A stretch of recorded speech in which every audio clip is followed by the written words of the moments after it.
Entre líneas, con Carolina Castellanos. Los comentarios expresados en este programa son ajenos a Noticiero El Vigilante.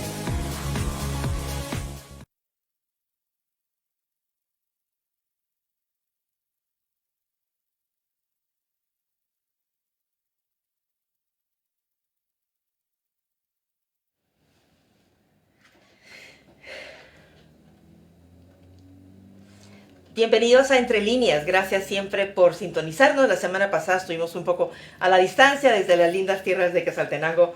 Yo siempre soy feliz que me toca ir a Shell. Así que ya estamos de vuelta en el estudio. Y hoy tenemos un gran gusto y un gran honor de tener a una gran persona. Tenemos a Alex Bauer, espero haberlo pronunciado correctamente. Sí. Él es un periodista e investigador suizo y director, redactor, editor de una prestigiosa revista Weltwoche, lo pronuncié a lo chapín así, un poquito a lo Tarzán, pero es una muy prestigiosa edición en Suiza.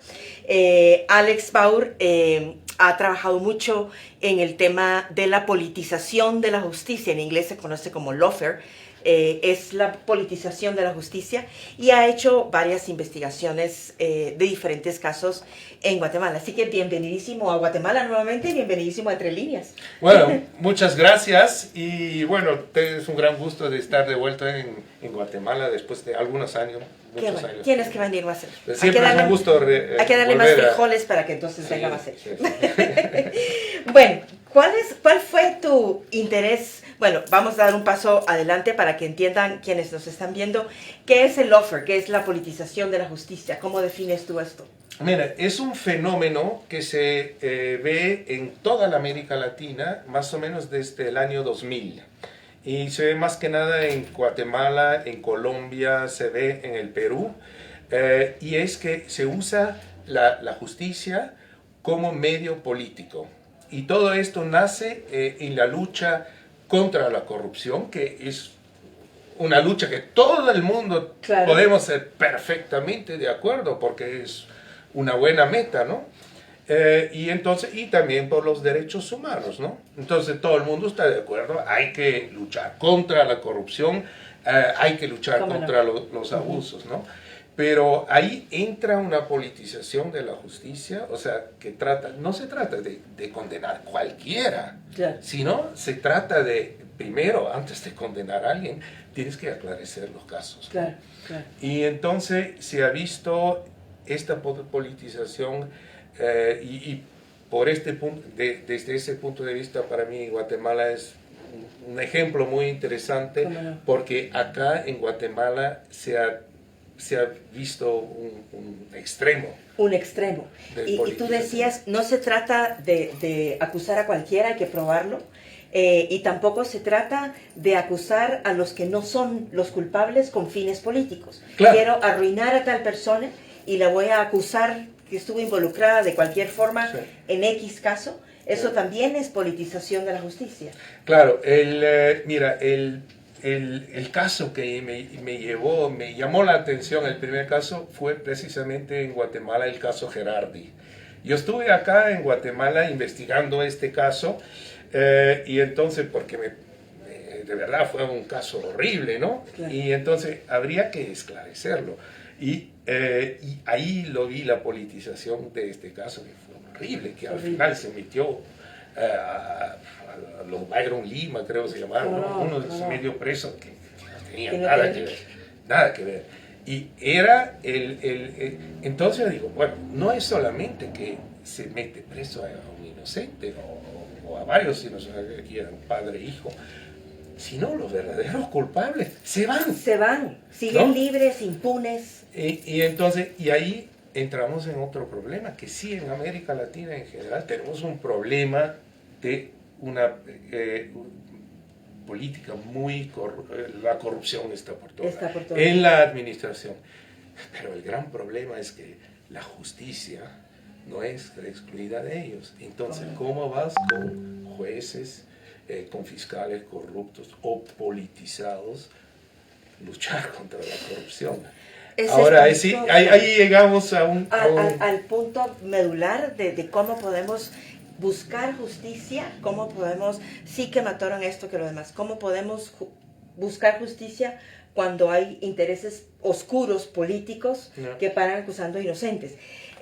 Tú te involucras en el caso Erwin Sperisen, pues tú eres suizo y pues estás muy cerca del tema y te involucras. ¿Cuál fue tu interés en esto? Y cuéntanos un poquito. Mira, yo seguí este caso Sperisen desde el comienzo. Yo sé que para la mayoría de los suizos, Guatemala no saben ni siquiera dónde está. Queda? Si hablan español o portugués, quién sabe, ¿no? Y entonces, desde el punto de vista del periodista, es muy difícil escribir sobre un caso así, porque la gente dice, bueno, no, si el río suena, piedra trae, ¿no? ¿Cómo no? Si hay humo, habrá algún fuego, ¿no? ¿Cómo no? O sea, nadie lo entendía. Y mi primer punto, lo primero que pensé, cómo estos fiscales y jueces en Ginebra, cómo ellos pueden juzgar un caso que pasa en Guatemala, que yo no digo que soy un especialista en Guatemala, pero conozco alguito y por lo menos entiendo el idioma y sé que es complicado. ¿Cómo no? Y entonces estos jueces allá, desde lejos, ¿no? Quieren resolver en caso y digo, ya esta república bananera, ahora le vamos a enseñar cómo se hace justicia, ¿no?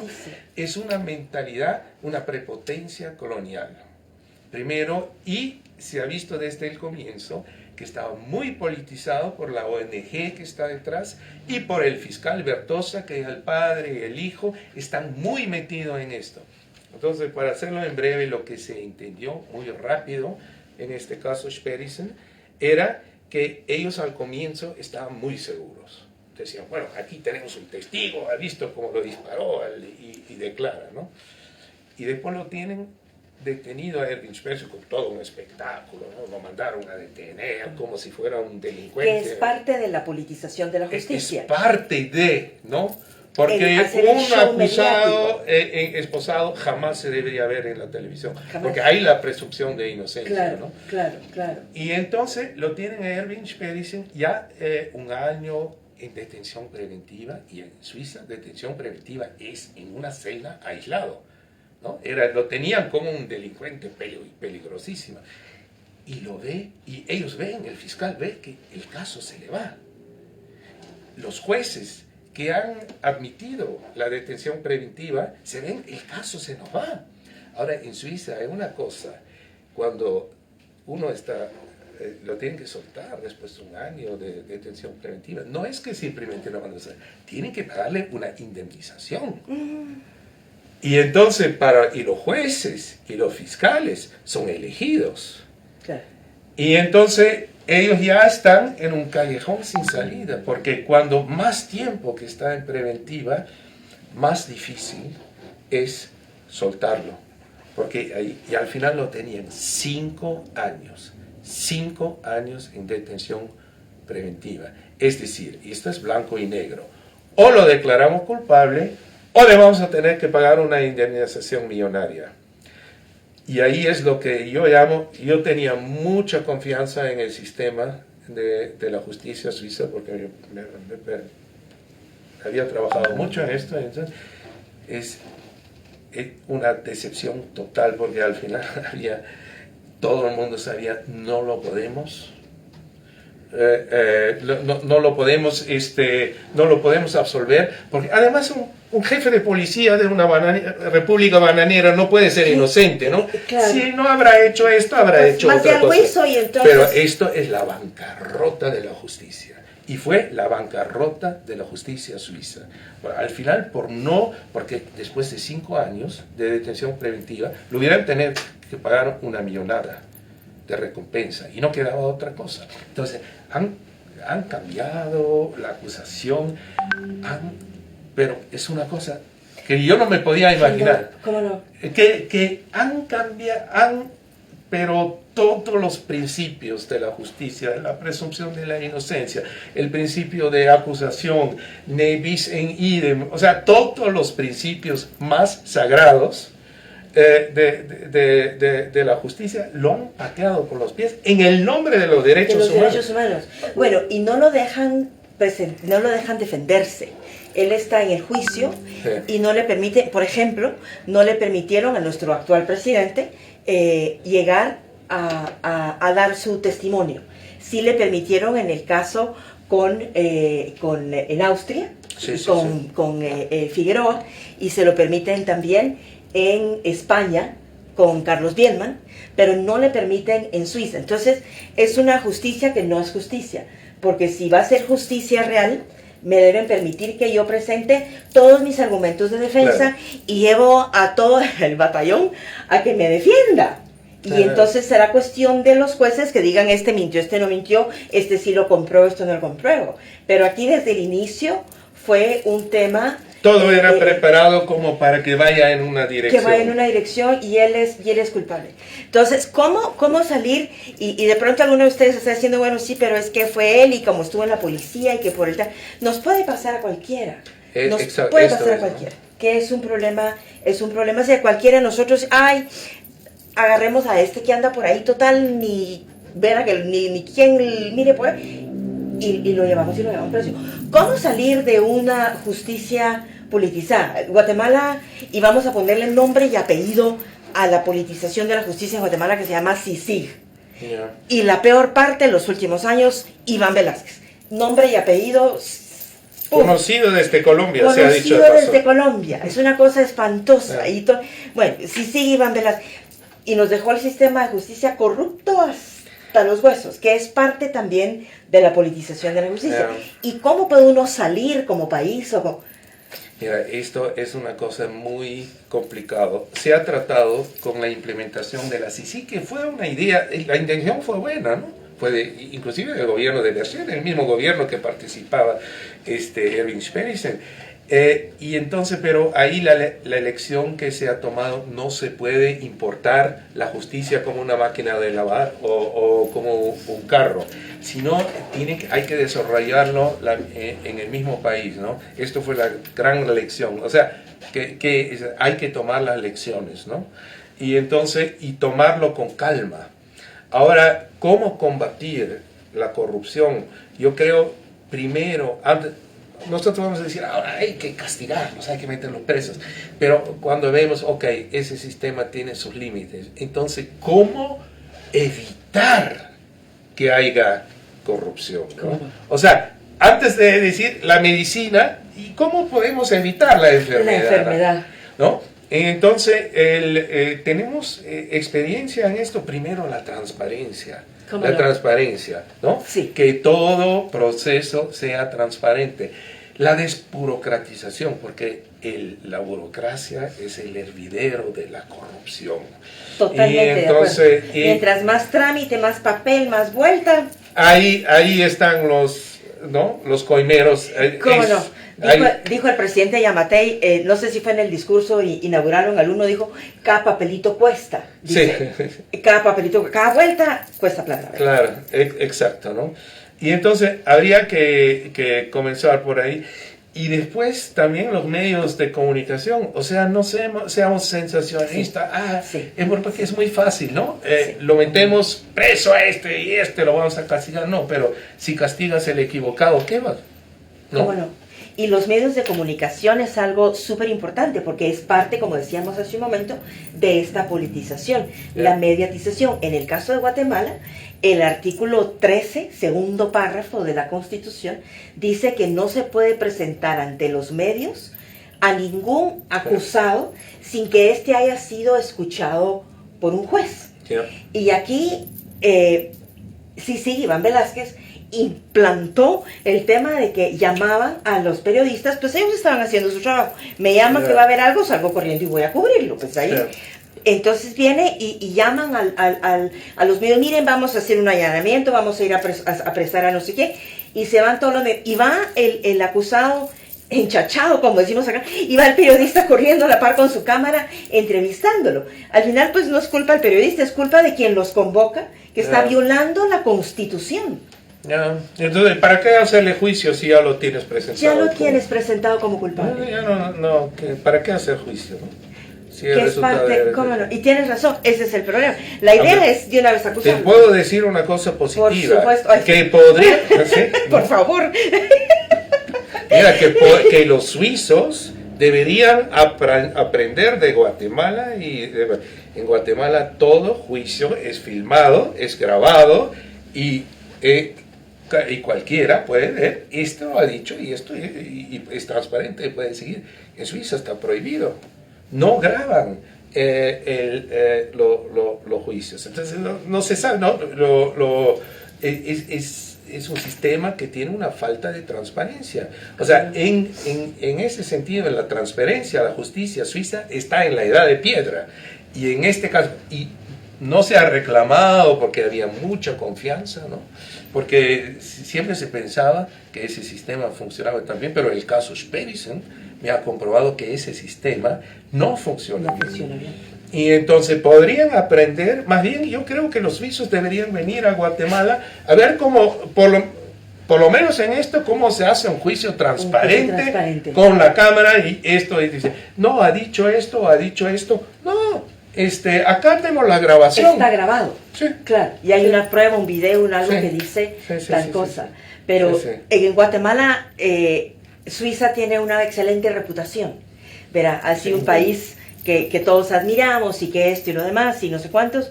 Y a raíz de esto, pues los que hemos estado, no involucrados, pero hemos seguido más de cerca esto, yo conocí a Elvis Sperisen hace muchísimos años, después lo dejé de ver, después lo volví a ver, en fin, y conozco a la mamá y qué sé yo. Y uno dice, es una injusticia enorme, injusticia para la familia, para los hijos, para todo, pero injusticia para Guatemala también. Sí. Porque al final, pues sí es suizo guatemalteco, sí, pero es un ciudadano guatemalteco que sirvió a su país, que no se le ha demostrado corrupción de nada, simplemente esto es lo que supuestamente se le ha demostrado, cosa que no le han demostrado absolutamente nada de lo que lo han acusado, simplemente niegan cualquier cosa y lo acusan. Bueno, mira el fallo final que está ahora, que supuestamente Erwin Sperisen directamente no tenía que ver, era el cómplice de Javier Figueroa.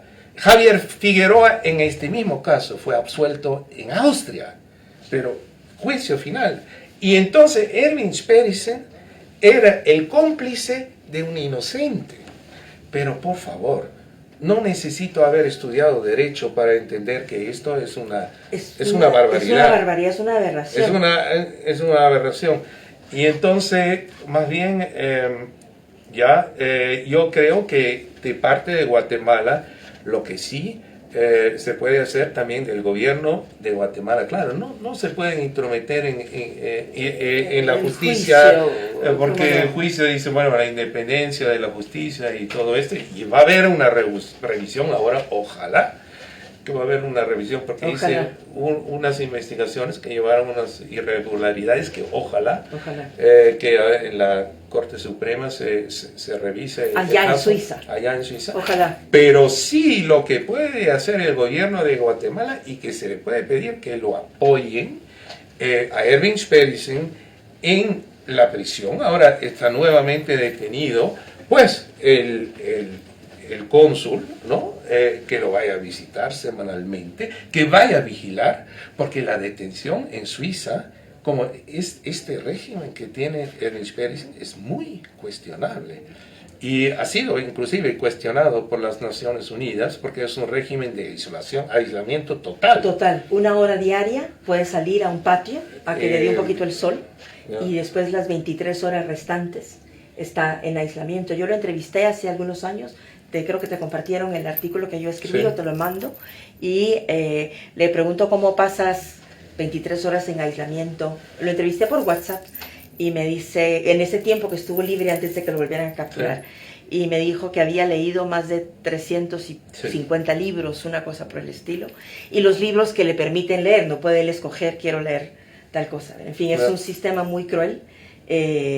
no para claro, de pronto hay un asesino en serie de aquellos que han matado niños y Claro. de todo, pues ahí que lo metan y tiren la llave. Pero es en un régimen que está previsto para gente. eso. Imagínese. Imagínese. Pero, y todo el mundo es el cómplice de un inocente. De un inocente, es espantoso. O sea, y lo tiene un Y lo semejante tiene. régimen. Entonces, Alex, Guatemala, que por favor insiste que insista. Suiza respete los derechos humanos. Humanos. Vamos a voltear un poco los Vamos a papeles. voltear un poco, y es un llamado al presidente de la República, el que estuvo metido en esto, que pasó un Sí, año en la conozco. cárcel en Pavón, que luchó en un país con una justicia corrupta en Guatemala y logró demostrar su inocencia, el pedirle que se involucre directamente en el caso de Sperry. Se nos acaba el tiempo, aquí los 15 minutos vuelan.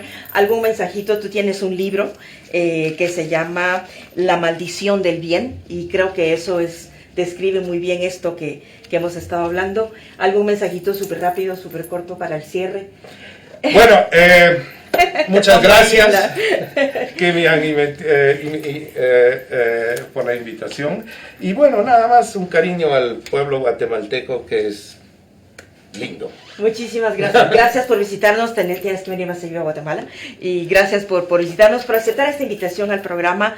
Y si logras hablar con Ervin en algún momento o algo, pues transmitirle nuestro apoyo, nuestra solidaridad. Y que aquí estamos desde este pequeño rinconcito del país en la lucha para que él salga libre lo más pronto posible. Y ojalá, y estar pendientes de esta politización de la justicia y no permitir que nos influya en un veredicto final que tiene que venir de un juicio justo. ¿Verdad? Así que muchísimas gracias, Alex, y gracias a ustedes siempre por su atención, y nos vemos en el próximo programa. Entre líneas, con Carolina Castellanos. Los comentarios expresados en este programa son ajenos a Noticiero